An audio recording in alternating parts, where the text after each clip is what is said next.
আসেন আপনি এখানে বসে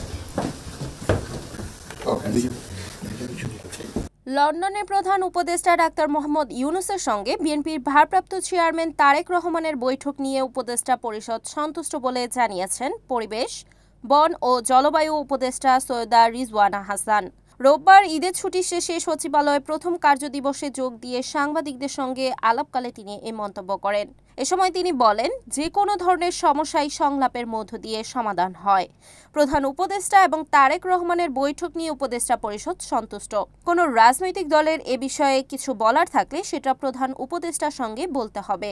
এ সময় অন্তর্বর্তী সরকারের আরও ৩ জন উপদেষ্টা সেখানে উপস্থিত ছিলেন। তখন সমাজ কল্যাণ উপদেষ্টা শারমিন মুর্শিদ বলেন, ঈদুল আজহা উপলক্ষে ছুটি বেশি দিন থাকায় মানুষ স্বস্তির সঙ্গে ঈদ উদযাপন করেছেন। নিজের মন্ত্রণালয়ের কার্যক্রম নিয়ে তিনি বলেন, নারী নির্যাতন সহ সমাজের ভায়োলেন্স কমাতে বিভিন্ন পদক্ষেপ নেওয়া হবে। শীঘ্রই সরকারের পরিকল্পনাগুলো প্রকাশ করা হবে।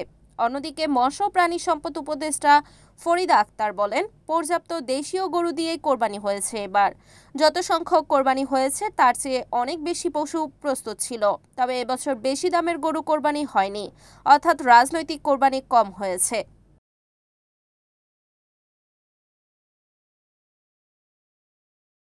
Desk report, NAN TV।